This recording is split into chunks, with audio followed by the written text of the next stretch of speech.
एक संपाती रेषा. समजा मी ते एक बिंदू घेतला, या बिंदूला नाव देऊयात आपण बिंदू P. आता या बिंदूमधून जाणारी आपण एक रेषा काढूया.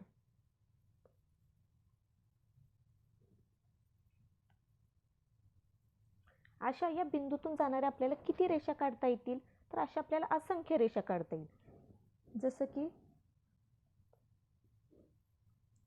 ही दुसरी रेषा,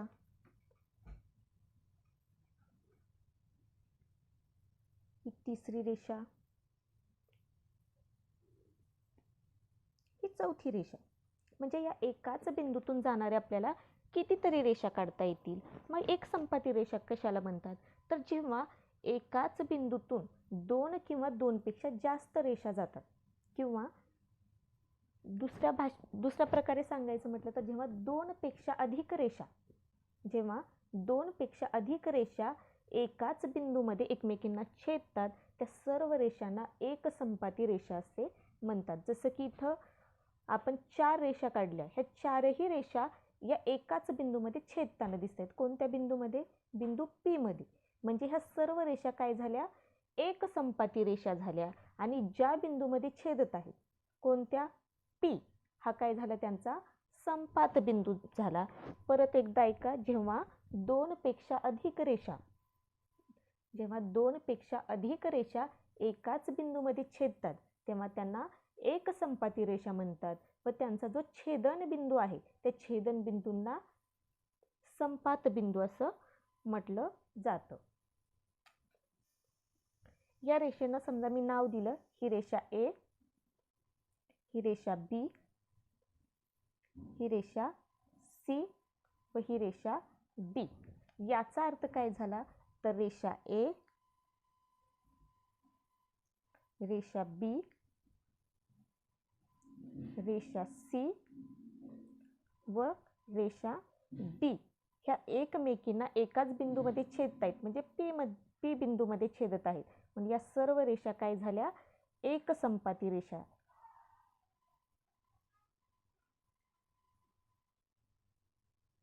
या सर्व रेषा एक संपाती रेषा आहेत. तर या ज्या बिंदूमध्ये छेदत आहेत, तो बिंदू आहे बिंदू P, म्हणून यांचा संपात बिंदू झाला बिंदू P.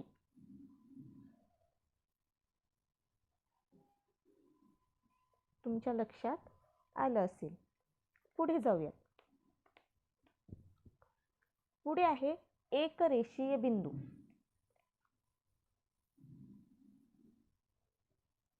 एकरेषीय बिंदू. एकरेषीय बिंदू कशाला म्हणतात? तर जेव्हा एका सरळ रेषेवरती 3 किंवा 3 पेक्षा जास्त बिंदू असतात, तेव्हा त्या बिंदूंना आपण एकरेषीय बिंदू असे म्हणतात. म्हणजे जेव्हा एकाच रेषेवर ही रेषा आहे आणि या रेषेवरती हा बिंदू आहे बिंदू A, बिंदू B, बिंदू C, बिंदू T. हे सर्वच्या सर्व बिंदू एका सरळ रेषेवरती आहेत, म्हणून हे सर्व बिंदू कसले बिंदू झाले? एकरेषीय बिंदू झाले. बिंदू A, बिंदू B, बिंदू C व बिंदू D हे सर्व एका सरळ रेषेवरती आहेत, म्हणून हे एकरेषीय बिंदू आहेत. मग नैकरेषीय बिंदू कशाला म्हणतात? तर नैकरेषीय बिंदू म्हणजे जे बिंदू एका सरळ रेषेमध्ये नाहीत, त्या सर्व बिंदूंना आपण नैकरेषीय बिंदू म्हणतात. जसं की या आकृतीमध्ये पहा, या आकृतीमध्ये बिंदू P, बिंदू Q आणि बिंदू R हे बिंदू एका सरळ रेषेवरती दिसत आहेत का? तर नाहीत. म्हणून हे तीनही बिंदू कसले बिंदू झाले? नैकरेषीय बिंदू झाले. मग नैकरेषीय बिंदू लिहित असताना कसे लिहायचे? नैकरेषीय बिंदू कोणकोणते आहेत? तर बिंदू P, बिंदू Q व बिंदू R. जे बिंदू सरळ रेषेवरती आहेत ते एकरेषीय बिंदू, व जे बिंदू एका सरळ रेषेवर नाहीत ते नैकरेषीय बिंदू. पुढे पाहूयात प्रतल. प्रतल कशाला म्हणायचं? तर गणितीय भाषेमध्ये सपाट पृष्ठभागाला प्रतल असे म्हटलं जातं. जसं की या पुस्तकाचा पृष्ठभाग हा सपाट आहे म्हणून हा झाला प्रतल. किंवा तुमच्या टेबल हा सुद्धा काय झाला, प्रतल झाला. किंवा आपल्या खेळाचं मैदान ते सुद्धा काय आहे, एक प्रतल आहे. जो सपाट पृष्ठभाग असेल तो सपाट पृष्ठभाग म्हणजे प्रतल.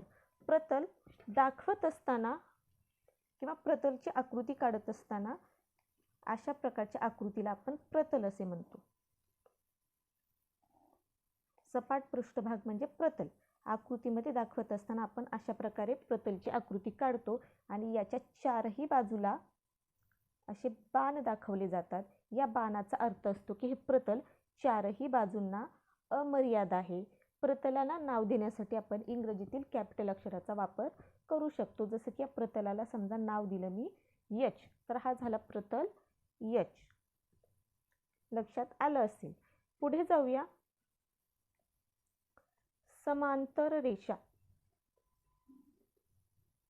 आता समांतर रेषा कशाला म्हणतात, तर तुम्ही सर्वांनी तुमच्या वहीवरती असणाऱ्या रेषा पाहिल्या असतील. वहीच्या पानावरती आडव्या रेषा असतात दिलेल्या, त्या सर्व रेषा तुम्ही पाहिल्या असतील. ह्या रेषा कधी एकमेकींना मिळतात का, तर या रेषा एकमेकींना कधीच मिळत नाहीत किंवा कधीच एकमेकींना छेदत नाहीत. आपण कितीही लांबवल्या ह्या रेषा तरी त्या कधीच एकमेकांना मिळणार नाहीत. मग अशा रेषा ज्या एकमेकींना कधीच छेदत नाहीत त्या रेषांना आपण समांतर रेषा असं म्हणतो. एकाच प्रतलात असलेल्या व एकमेकींना न छेदणाऱ्या रेषा म्हणजे समांतर रेषा होय. मग आपल्या वहीच्या पानावरती रेषा असतील किंवा रेल्वेची जे रूळ असतात ते रेल्वेचे रूळ सुद्धा काय करतात, कधीच एकमेकांना भेटत नाहीत किंवा कधीच एकमेकांना मिळत नाहीत.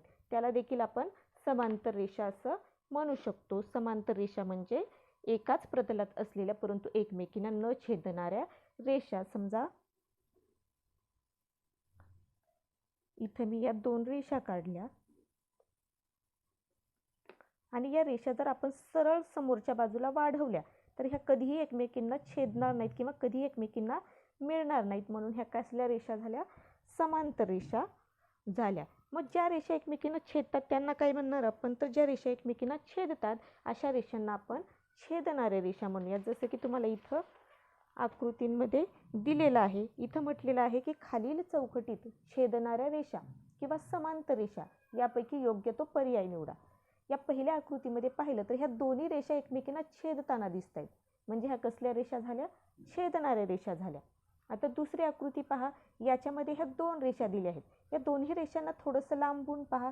जरी आपण ह्या रेषा वाढवल्या जरी लांबवल्या तरी ह्या एकमेकींना छेदणार नाहीत म्हणजे ह्या रेषा कसल्या रेषा झाल्या, समांतर रेषा झाल्या. तिसरी आकृती दिलेली आहे. याच्यामध्ये दोन रेषा दिलेल्या आहेत. या दोन्ही रेषा छेदताना दिसत नाहीत परंतु जर आपण ह्या रेषा पुढे पुढे वाढवत नेल्या तर ह्या रेषा थोड्या वेळाने काय होतील, एकमेकींना छेदताना दिसतील म्हणून ह्या कसल्या रेषा झाल्या, छेदणाऱ्या रेषा झाल्या. तुमच्या सर्वांच्या लक्षामध्ये आतापर्यंत समजावलेले संबोध आले असतील तर या पाठातील सराव संच 1 हा तुम्ही तुमच्या गणिताच्या वहीमध्ये सोडवायचा आहे.